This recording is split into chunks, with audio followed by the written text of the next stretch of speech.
Hi అండి, అందరికీ నమస్కారం. అందరూ ఎలా ఉన్నారు? ఈరోజు మన ఛానల్లో న్యూస్ పేపర్లతో బుట్టలు ఎలా తయారు చేసుకోవాలో చూపించబోతున్నానండి. మీరు కూడా ఒకసారి తప్పకుండా ట్రై చేయండి. చాలా అందంగా ఉంటాయి ఇవి. చాలా యూజ్ అవుతాయండి కిచెన్లోకి అయితే. ఓకే, ఇక ప్రాసెస్లోకి వెళ్ళిపోదాము. చూడండి, ఎక్కువ పేపర్లు తీసుకుని ఇలాగ చిన్న చిన్నగా కట్ చేసుకుని ఉంచుకోవాలండి. అంటే మనం ఇప్పుడు నేను దీంతో ఒక బుట్ట తయారు చేయబోతున్నాను కదా, ఆ బుట్ట మీకు ఏ సైజులో కావాలంటే అన్ని ఎక్కువ పేపర్లు కట్ చేసుకోవాలన్నమాట. నేను ఆల్రెడీ చూడండి కట్ చేసి నేను నానబెట్టేసానండి. ఇవి వాటర్ వేసి నానబెట్టాలన్నమాట. పేపర్స్తో పాటు మెంతులు కూడా నానబెట్టుకోవాలండి. నేను 200 గ్రామ్స్ నానబెట్టాను. మనం బుట్ట తయారు చేసినప్పుడు విడిపోకుండా ఇరిగిపోకుండా మంచిగా పట్టుకుని ఉండడం కోసం ఈ మెంతులు వేస్తారనమాట.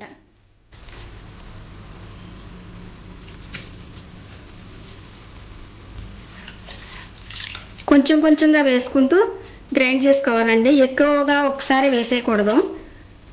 చూడండి, నేను కొంచెమే వేసాను. ఇప్పుడు ఇందులోనే మెంతులు కూడా వేసుకోవాలి. కొంచెం మెంతులు వేసుకుని కొంచెం కొంచెం వాటర్ వేసుకుంటూ నెమ్మదిగా బాగా మెత్తగా అయ్యే వరకు గ్రైండ్ చేసుకోవాలన్నమాట. చూడండి ఏమాత్రం నలిగినాయో. ఈ పేపర్స్ తొందరగా నలగవన్నమాట, అందుకని చాలా జాగ్రత్తగా రుబ్బుకోవాలి. చాలా మెత్తగా స్మూత్గా అయిపోవాలన్నమాట ఇది. ఇప్పుడు ఇందులో కొంచెం పసుపు వేసుకోవాలండి. పసుపు వేసుకుంటే పసుపు కలర్లో వస్తుందన్నమాట బుట్ట. చాలా బాగుంటుంది, అందంగా ఉంటుందన్నమాట. పైగా పసుపు కూడా యాంటీబయాటిక్ కదా, మనం పేపర్స్ యూజ్ చేస్తున్నాం కదా బుట్ట కోసం, అందు గురించి పసుపు కంపల్సరీ వేసుకోవాలి. చూడండి, ఇంత మెత్తగా గ్రైండ్ చేసుకోవాలన్నమాట.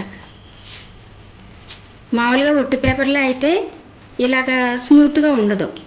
ఇందులో మెంతులు వేసాం గురించి ఇంత స్మూత్గా ఉందన్నమాట. చూడండి, చేతికి కూడా అంటుకోవట్లేదు. మిగిలినంతా ఇదే విధంగా మెత్తగా గ్రైండ్ చేసుకుందాం. చూడండి, మొత్తం గ్రైండ్ చేసాను. నేను ఒక ప్లాస్టిక్ బుట్ట తీసుకున్నానండి. ఈ బుట్ట తీసుకుని ఒక నైలాన్ కవర్ ఉంటుంది కదా, అదంతా ఇలాగా దీన్ని కవర్ చేయాలన్నమాట. ఈ బుట్టని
చూడండి, లోపలంతా వేసేసి ఎండలో పెట్టాను కదా, ఇదంతా ఎండిపోయింది.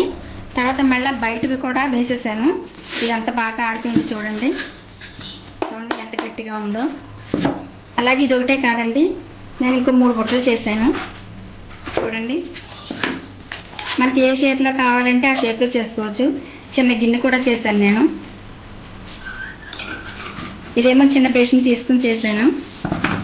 ఇదేమో చిన్న ప్లాస్టిక్ది అండి, ప్లాస్టిక్ బేషన్ తీసుకుని చేశాను. చూడండి ఎంత బాగున్నాయో అన్నీ కూడాను. చూడండి, ఇందులో కరివేపాకు, పచ్చిమిరపకాయలు వేసాను. ఇందులో ఉల్లిపాయలు, బంగాళదుంపలు వేసాను.